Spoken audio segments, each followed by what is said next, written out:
Hello everyone, so welcome back to the another video जिसमें आज हम डिस्कस करने वाले हैं जो कि आज सुबह हमारा JKS का एग्जाम हुआ। होप सो आप सभी ने आप सभी में से जिसने भी दिया हो उनका अच्छा हुआ होगा एग्जाम। उसको हम डिस्कस करने वाले हैं कि किस तरह के क्वेश्चन पूछे गए और क्या उनके आंसर रहते जो हम कुछ क्वेश्चन में डिस्कस करने वाले हैं। तो चलो स्टार्ट करते हैं। तो क्वेश्चन नंबर 1 कहता है the history of British India was written in 1817 by. देखो हमारा भी एक टॉपिक है हिस्ट्री वाला, इंडियन फ्रीडम स्ट्रगल, उसमें भी ये क्वेश्चन आ सकता है। ठीक है, तो कुछ क्वेश्चंस ऐसे होते हैं कि आपको पता होना चाहिए। तो हर एक पेपर, जब भी कोई पेपर होता है तो उस पेपर को जरूर एक बार पढ़ लिया करो, उधर से थोड़े से आंसर्स ढूंढ लिया करो। तो मैंने वही आपके लिए कुछ आंसर्स ढूंढे हैं, तो हम देख लेते हैं क्या है answer. History of British India in 1817 किसके द्वारा रचित है? बाय जेम्स मिल। ठीक है, जेम्स मिल के द्वारा ये रचित है। आगे बात करते हैं, which among the following Vedas has two groups, Shukla and Krishna. मैंने भी आपको 4 वेदास के बारे में बताया था, हमने इंडियन आर्ट एंड कल्चर में पढ़ा है 4 वेदास। तो 4 वेदास, ऋग वेदा, समवेदा, यजुर्वेदा, अथर्ववेदा, ये 4 वेदास है आपके। तो एक ऐसा वेदा है जिसको 2 हिस्सों में बांटा गया है, दैट इज योर यजुर्वेदा। ठीक है, यजुर्वेदा का 2 हिस्से हैं, that is Shukla and Krishna. तो यजुर्वेदा के देखो ये भी चीज आपने याद रखनी है। और साथ में जो कृष्णा है, ठीक है, इसको इंग्लिश वर्जन में बोला जाए तो black and dark, black and dark. और अगर शुक्ला की बात की जाए तो white and bright, white and bright. ठीक है, ये चीज भी आपने याद रखनी है। बात करते हैं क्वेश्चन नंबर 3 की। क्वेश्चन नंबर 3 कहता है विच फ्रीडम फाइटर, ये मैंने आपको बताया भी अपने लेक्चर्स में, हमने इंडियन फ्रीडम स्ट्रगल में पढ़ा था, that went to Pondicherry in 1910 to pursue his spiritual goals and remain there until his death, founding a famous ashram. ठीक है, तो ऐसे कौन से फ्रीडम फाइटर थे जो चले गए थे, पौंडीचेरी चले गए थे 1910 में और उधर ही रहे अपनी डेथ तक? तो that is your Aurobindo Ghosh. ये मैंने आपको बताया हुआ, अगर आपको याद होगा, आपने अगर मेरे ये लेक्चर पढ़ा हुआ है तो उसमें मैंने आपको बताया था, he developed a method of spiritual practice, he called it integral yoga. ठीक है, आगे बात करते हैं 4th क्वेश्चन। अगर आपने दिल्ली सुल्तानेट के बारे में पढ़ा है, प्रॉपर क्रोनोलॉजिकल ऑर्डर पता है, तो आप इसका ही आंसर दे सकते हो। तो हमने उन्हें क्रोनोलॉजिकल ऑर्डर में लगाना है दिल्ली सुल्तानेट को। तो सबसे पहले हमारे आ जाते हैं, that is your Qutbuddin Aibak, then आपके आ जाते हैं इल्तुतमिश, देन आपका राजिया एंड बलबान। ठीक है, तो इसका आंसर क्या आ जाएगा? सी ऑप्शन आ जाएगा। ठीक है, ये आपका दिल्ली सुल्तानेट के ऊपर बेस था। अब बात करते हैं नेक्स्ट क्वेश्चन की। अब क्वेश्चन नंबर 5 में क्या बोलता है, who author the book poverty and un British rule. ठीक है, किसके द्वारा रचित है poverty and un British rule? तो RC दत्त, दादा भाई नारोजी, सुमित सरकार एंड RC मजमदार। ठीक है, ये आपको ऑप्शन मिले हुए हैं। तो 5th का हमारा आंसर हो जाता है बी ऑप्शन, दैट इज दादा भाई नारोजी इन 1901। ठीक है, 1901 में इन्होंने ये बुक लिखी थी, that is poverty and un British rule. ठीक है, अब 6th क्वेश्चन, ये भी मैंने आपको एक तरह से प्रॉपर्ली उसमें बताया नहीं है, लेकिन अगर आप वो देखोगे मेरे लेक्चर्स, जब हमने पढ़ा हुआ है अमेरिका के बारे में पढ़ा होगा, US के बारे में पढ़ा होगा, आप उधर पढ़ सकते हो। उधर जब हमने मैप में एक बार कंट्रीज को थोड़ा रिकॉल किया था, अगर आपको 1-2 कंट्रीज भी याद रह जाएंगी तो आप इसका आंसर आसानी से दे सकते हो।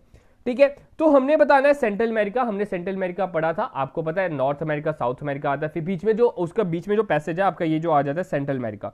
ठीक है, हमने बताया था ये सेंट्रल अमेरिका है। तो सेंट्रल अमेरिका की इधर कुछ नंबरिंग की है। ठीक है, वर्ल्ड ज्योग्राफी का क्वेश्चन आ गया।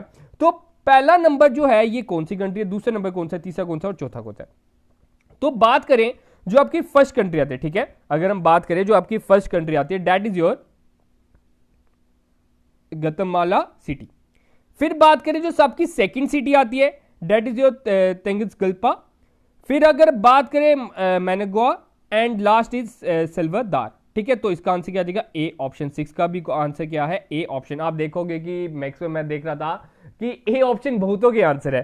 ठीक है, 6 का भी आंसर ए ऑप्शन आता है। अगर आपको बात करें आपके FA के एग्जाम में, उसमें डिफिकल्ट क्वेश्चन भी आएगा तो इस तरह का क्वेश्चन आएगा, वरना नहीं आएगा। चलो, फिर भी यही मैंने आपको स्टार्टिंग में यही बोला, जितने एग्जाम्स आते हैं, चाहे आपके हाई लेवल है, लो लेवल है, उनका पेपर एक बार जरूर देख लिया करो, तभी मैं आपके लिए पेपर डिस्कशन लेके आया हूं। ठीक है, हमारा ऐसा नहीं है कि हम इधर KS का कोई बैच पढ़ा रहे हैं या मैं KS लेवल का पढ़ाने वाला हूं, ऐसा कुछ नहीं है। बस मेरा ये है कि आपको थोड़ा सा विख्यात करा दिया जाए, आपको दिखा दिया जाए कि हाँ एग्जाम में किस तरह सा क्वेश्चन पूछा गया है। तो बात करते हैं अगला। 8th क्वेश्चन बोल रहे हैं व्हाट इज बॉयचर। बॉयचर क्या है? बोलता है form of pesticide, a chemical based fertiliser, a form of charcoal produced from heating organic matter, कि a form of chemical fossil found in the soil, ठीक है। तो 8th का आंसर आपका आता है C option, that is a form of charcoal produced from heating organic matter that it is produced by the pyrolysis of biomass। Biomass का pyrolysis के through ये प्रोड्यूस किया जाता है। तो ये चीज आपके एग्जाम में तो वैसे नहीं है, फिर भी जनरल नॉलेज, जनरल अवेयरनेस के लिए ये सब कुछ आपको पता होना चाहिए, ठीक है। तो आगे बढ़ते हैं, ठीक है। हाँ, ये वाला क्वेश्चन दिखाता हूं मैं आपको, 13th, ठीक है। Which among the following state has the highest percentage of canal irrigation used in, ठीक है। कौन सी स्टेट में कैनाल इरिगेशन सबसे ज्यादा यूज हो जाता है, ये आप सभी को पता होना चाहिए, बेसिक क्वेश्चन है ये। सभी एक से कह सकते हो कि बिल्कुल ही बेसिक सा क्वेश्चन है ये। तो इसमें highest percentage of canal irrigation आपका आता है यूपी में आता है, आपने ये आंसर याद रखना है। 13 का आंसर है डी ऑप्शन। अगर हम बात करें हमारे 16 क्वेश्चन की, तो 16 क्वेश्चन ये आ जाता है आपका, डेट इज यूएई। हाँ, ये इंपॉर्टेंट वन है, आपके करंट अफेयर में पूछा जा सकता है, तभी मैं ये वाला क्वेश्चन बता रहा हूं। द यूएई ने एक स्पेस प्रोब मिशन किया था, मार्स में भेजा था, उसका क्या नाम था? तो यूएई ने जो भेजा था मार्स मिशन के लिए, दैट इज योर होप, और अरेबिक में बोले तो अल अमल, ठीक है। तो आगे बात करते हैं 18th क्वेश्चन की। 18th क्वेश्चन में वो कहता है how many centimetres has been added to the revise height of Mount Everest after its remeasurement. अगर आपने मेरे हिमालयास का लेक्चर देखा है, उसमें स्टार्टिंग में ही मैंने आपको बता दिया था कि चाइना ने थोड़ा सा बताया, चाइना और रशिया ने मिलकर बताया था कि हाँ जो माउंट एवरेस्ट है उसकी हाइट थोड़ी सी बढ़ गई है। हम सभी को कौन सी उसकी हाइट पता है, डेट इज योर 8848। लेकिन उन्होंने बोला अब थोड़ी सी उसकी हाइट बढ़ गई है, डेट इज 8848.86, ठीक है। तो इसका आंसर क्या देगा, 86 सेंटीमीटर बड़ी हुई उन्होंने बताई है। 18 का आंसर क्या देगा, ए ऑप्शन। अब बात करते हैं क्वेश्चन नंबर 28। ये भी आप सभी को पता होगा, देखो आपको मैच द फॉलोइंग है। 73rd अमेंडमेंट एक्ट तो आपके सिलेबस में था पहले। तो 73rd अमेंडमेंट एक्ट आपका किसके रिलेटेड था, डेट इज योर पंचायती राज। तो बी में आपका 3 होना चाहिए, इतना तो हमें पता चल गया, ठीक है। बी में आपका क्या होना चाहिए, 3। तो बी में 3 आपका सिर्फ और सिर्फ 2 ऑप्शन में है, डेट इज बी एंड सी। तो ए ऑप्शन गलत है एंड डी ऑप्शन आपका गलत हो जाता है, ठीक है। ए और डी तो गलत हो गया, बचा बी और सी।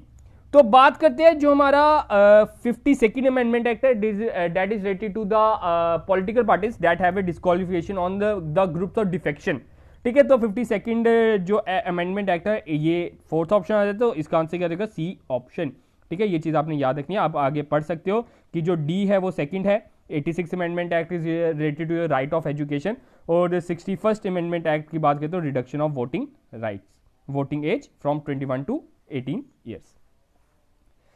बात करते हैं नेक्स्ट क्वेश्चन की। तो नेक्स्ट क्वेश्चन हम डिस्कस करने वाले हैं 40th क्वेश्चन, ठीक है। आप इधर देखते हो stand up India. Stand up India के ऊपर एक क्वेश्चन आया है, ये आपका वही आ जाता है, करंट अफेयर के रिलेटेड आती है, आपकी स्कीम्स के रिलेटेड आता है। तो स्टैंड अप इंडिया एक स्कीम थी, तो इसमें क्या बोलता है, it facilitates bank loan to SC and ST borrowers, it facilitates a loan amount of 10 lakh to 50 lakh, the loan is provided for setting up a green field enterprises. अब अगर इसके मैं ऑब्जेक्टिव बता दूं तो ये तीनों के तीनों सही हैं, लेकिन जो सेकंड ऑप्शन है ना, थोड़ा सा गलत दे दिया है। थोड़ा सा क्या गलत दिया है, that it facilitates a loan amount of 10 lakh to 50 lakh नहीं है, 1 करोड़ है, ठीक है। तो इसका सेकंड ऑप्शन गलत है, सिर्फ और सिर्फ 1 एंड 3rd ही सही है। तो इसका आंसर क्या रहेगा, 40th का डी ऑप्शन। अगर अब हम 42 की बात करें तो 42 क्वेश्चन में क्या कह रहा है, Theil index, Gini index and Palma ratio measures. तो ये किसको मेजर करता है, that is your income inequality, ठीक है। इनकम इनइक्वालिटी को ये कवर अप करता है। बात करते हैं 50th क्वेश्चन की। तो 50th क्वेश्चन देखो, मैं ये जो आपका है ना, ये पेपर मैं आपको टेलीग्राम पे प्रोवाइड कर दूंगा, आप उधर से ले सकते हो, उधर से आप एक बार पढ़ सकते हो।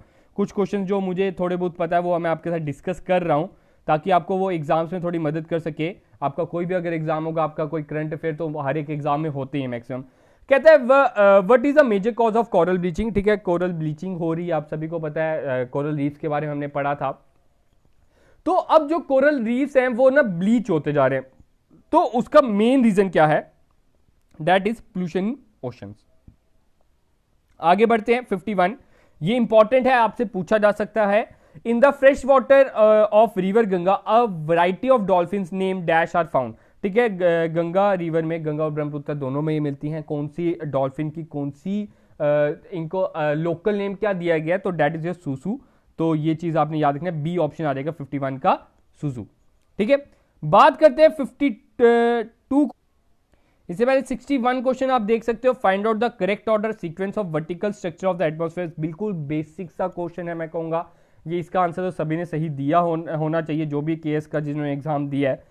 तो इसमें भी आप देख सकते हो ए ऑप्शन इसका सही है। पहले troposphere, stratosphere, mesosphere, thermosphere, then exosphere भी आपकी आती है। तो ये आपकी 4 लेयर्स आपकी आ गई। तो अगर लोअर ऑल्टीट्यूड से हाई ऑल्टीट्यूड अगर आप जाते हो तो that will be your troposphere, stratosphere, mesosphere and thermosphere. ठीक है, बात करते हैं आगे। What does eutrophication refer to? Eutrophication का क्या मतलब है, उसका क्या मीनिंग है डैट? इसका भी आंसर मैं बता दूं, ए ऑप्शन ही है। मैक्सिमम का मैं आपको बताया कि ए ऑप्शन ही आ रहा है। Natural ageing of A lake bye nutrient enrichment of its water. जब आपका जो वाटर है उसमें न्यूट्रिएंट्स की एनरिचमेंट हो जाती है, न्यूट्रिएंट्स बढ़ जाते हैं, तो उस मेथड को बोलते हैं यूट्रोफिकेशन। ठीक है, तो 69 की अगर बात करें, by what factor is the electromagnetic force stronger than the gravitational force? ये आपके साइंस के क्वेश्चन में पूछा जा सकता है, 4th चैप्टर में है। ठीक है, तो कौन से इलेक्ट्रोमैग्नेटिक फोर्स ग्रेविटेशन फोर्स से कितना ज्यादा है? That is your 10⁻36। ठीक है, फिर आगे बढ़ते हैं, देखते हैं क्वेश्चन नंबर 76 हमारे जेएंडके बेस्ड आ गया। ये भी आप सभी को पता चाहिए, आपसे पूछा जा सकता है। कहता है when did the union cabinet chaired by the PM approve the adaptation of Jammu and Kashmir Panchayati Raj act? तो पंचायती राज एक्ट, ठीक है, कब पास आउट हुआ था बाय द यूनियन कैबिनेट? तो डेट इज, देखो इधर से ही ऑप्शन आपको पता चलता है। पहले आपको तो ऑप्शन दिया 21 अक्टूबर 2019, 21 अक्टूबर 2020। देखो ये दो ऑप्शन तो आप पहले गलत कर दो। तो देखो 21 अक्टूबर है, उधर 21 अक्टूबर है। ठीक है, दोनों 21 अक्टूबर है। इधर से हमें मिल जाता है कि हाँ, हमें थोड़ा सा जानसा देने की कोशिश कर रहे हैं। तो इसका आंसर 21 अक्टूबर 2020। ये चीज आपने याद रखनी है। आप ये भी देख सकते हो question number 67, on which of the following planets does the sun rise in the west? जो सन है वेस्ट से राइज करता है, कौन से प्लेनेट में करता है? आपको बता दूं 2 प्लेनेट है जो आपने याद रखने, that is your Venus and Uranus. तो आपको तो यूरेनस तो मिल नहीं रहा, तो वीनस ही इसका आंसर आ जाएगा। तो 67 का आंसर क्या है? B option. बात करते हैं 66 क्वेश्चन की, व्हाट इज व्हाइट ड्वार्फ? ठीक है, ये भी आपके रिलेटेड आ गया, सैटेलाइट्स के रिलेटेड आ गया, आपके यूनिवर्स के रिलेटेड आ गया। तो व्हाइट ड्वार्फ क्या है? तो 66 का आंसर आ जाता है that it is a stellar core which remains after the star has used up all of its nuclear fuel। जब वो अपना पूरा का पूरा न्यूक्लियर फ्यूल यूज कर लेता है तो it is your stellar core. ठीक है, तो वो that is known as white dwarf. आगे बात करते हैं 71 क्वेश्चन, जो कि आपको साइंस सेक्शन में पूछा जा सकता है। German silver is an alloy of? जो जर्मन सिल्वर है वो किसका एलॉय है? कॉपर एंड टिन का है। जिंक सिल्वर कॉपर का, कॉपर एंड निकल का। कॉपर, देखो कॉपर तो आपको हर ऑप्शन मिल रहा है। तो सिल्वर आपका आ जाता है, जो जर्मन सिल्वर है that is your copper, zinc and निकल का आपका आ जाता है। तो 71 का आंसर आ जाता है डी ऑप्शन। आगे बात करते हैं 81 क्वेश्चन, क्या कह रहा है? What is the sacred portal by the government of India for? जो आपका सेक्रेड पोर्टल था वो गवर्नमेंट ऑफ इंडिया का जो था, तो वो किसके रिलेटेड था? पहले आपको सेक्रेड की फुल फॉर्म पता होनी चाहिए। Sacred stands for senior able citizen for री एम्प्लॉयमेंट इन डिग्निटी। ठीक है, इधर से आपका आंसर मिल गया। ठीक है, सीनियर सिटीजन के रिलेटेड है, to provide jobs to the senior citizen. तो बात करते हैं 82 क्वेश्चन की। 82 में बोलता है who has coined the term BRICS, an association of 5 emerging national economies? आप सभी को पहले पता होना चाहिए ब्रिक्स है क्या। तो ब्रिक्स की फुल फॉर्म हमारी आ जाती है that is your Brazil, Russia, India, China and south Africa. ठीक है, तो किसने कॉइन्ड अप किया था ब्रिक्स? तो मैं बता दूं, पहले सबसे पहले ब्रिक नेशन लिया है विदाउट साउथ अफ्रीका। ठीक है, एस तो था ही उस टाइम पे, पहले ब्रिक था। तो वो करने वाले कौन थे? That is Jim O'Neill. ठीक है, जिम ओनील ने ब्रिक जो टर्म थी वो कॉइंड अप की थी विदाउट साउथ अफ्रीका। बात करते हैं question number 85, Shyamlal Gopinath committee related. ठीक है, इधर श्यामलाल भी बढ़िया जगह लिखा होता है, समाला भी लिखा होता है। ठीक है, तो श्यामलाल गोपीनाथ कमेटी किस चीज के रिलेटेड है? आप सभी को पता होना चाहिए that it is related to the small finance bank and universal banks. ठीक है, इनका मेन फंक्शन क्या है? स्मॉल फाइनेंस बैंक्स है और यूनिवर्सल बैंक्स है।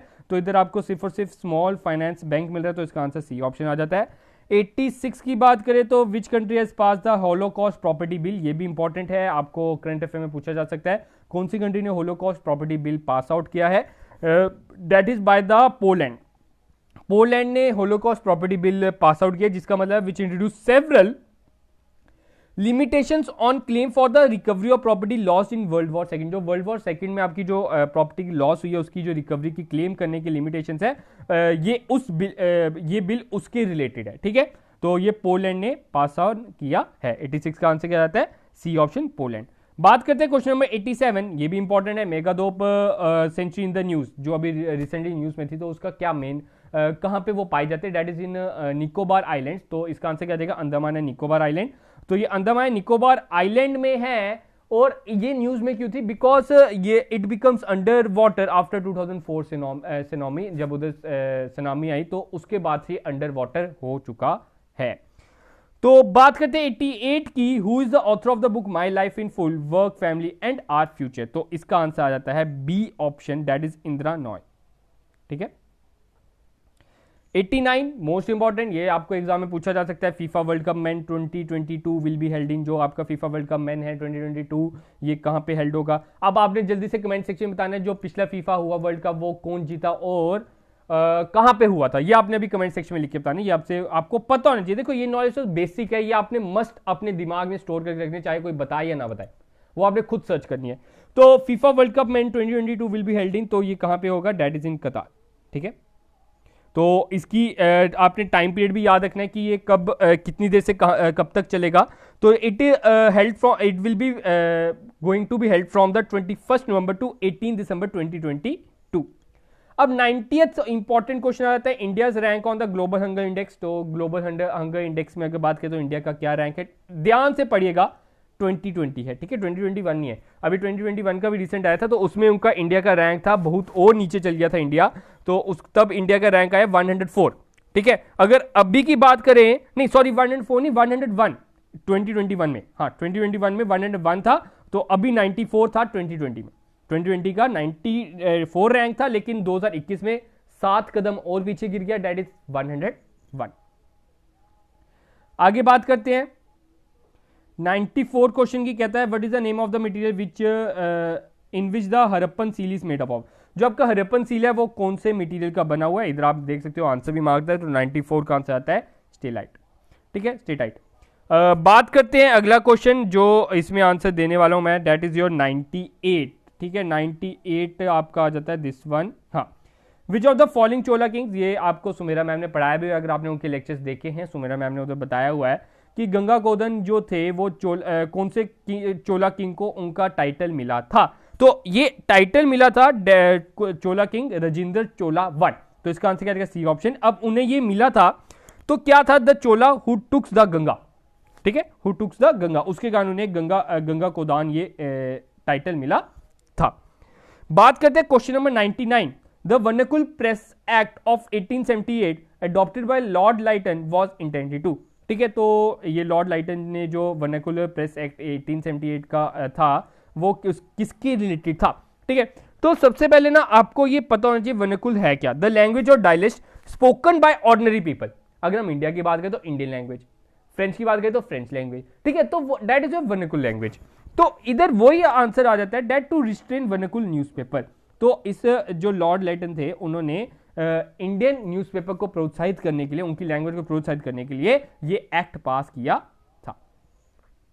आगे बात करते हैं 100th क्वेश्चन की, विटी रेफर्स टू, विटी का मतलब क्या है, तो विटी का मतलब है tax in the form of forced labour. तो ये टैक्स था जो in the form of forced labour था। तो विटी का तो ये आंसर आ गया। ठीक है, अब आपको ये पता होना चाहिए किस एम्पायर के अंडर था ये, it is under the empire Chola empire. ठीक है, आगे बढ़ते हैं। अब ये भी आप क्वेश्चन देख सकते हो 97, the Muslim league was founded 1906। ये भी मैंने आपको बताया हुआ अपने लेक्चर्स में कि 1907 का जो मुस्लिम लीग थी, 1906 में सॉरी, मुस्लिम लीग कहाँ पे फाउंड हुई थी, डेट इज इन ढाका, जो अभी बांग्लादेश में है। अब आपने बताना है जो मुस्लिम लीग थी उसे फाउंड करने वाले कौन थे, जल्दी से कमेंट सेक्शन में बताइए इसका आंसर क्या है। तो ये थे कुछ इंपॉर्टेंट क्वेश्चन जो मैंने आपके साथ डिस्कस किए हैं। ये आप बाकी जो क्वेश्चन मैंने नहीं बताए वो आप पढ़ सकते हो, जो मैं आपका ये टेलीग्राम पे इसकी ना पीडीएफ प्रोवाइड कर दूंगा। टेलीग्राम चैनल आप वहाँ नीचे लिंक आपको डिस्क्रिप्शन में प्रोवाइड है, या आप सर्च कर सकते हो आईजी क्लासेस, उधर आपको ये पीडीएफ मिल जाएगी, उधर आप प्रॉपर्ली अपने आप को देख सकते हो। थोड़े से क्वेश्चन देखो, कभी कभार हट के कुछ काम करो, सबसे अलग निकलो। ठीक है, ये मत सोचो कि हाँ हमारा केएस लेवल का एग्जाम नहीं है, लेकिन नॉलेज होगी ना तो आप कोई भी एग्जाम पास कर सकते हो। आप देख सकते हो आपका जो क्लास 4 का एग्जाम हुआ था that is out of syllabus. ठीक है, तो वो क्लास 4 का एग्जाम वही कर सकता था जो नॉलेज की ओर भागा था, जो पढ़ाई की ओर नहीं भागा था। ठीक है, मतलब कि नॉलेज की ओर हमने हमेशा भागना, ये नहीं देखना कि हाँ सिलेबस में ये है कि नहीं है। ठीक है, तो यही था आपका कुछ जो आपका जेकेएस का एग्जाम हुआ। होप सो जिन्होंने एग्जाम दिया उनका अच्छा हुआ होगा।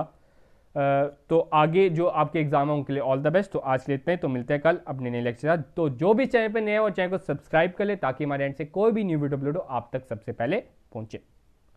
और कमेंट सेक्शन में जरूर बताइएगा जिन्होंने ये जेकेएस का एग्जाम दिया है उनका किस तरह का एग्जाम गया, उनकी क्या अटेम्प्टेशन रही और वो क्या एक्सपेक्ट कर रहे हैं इस एग्जाम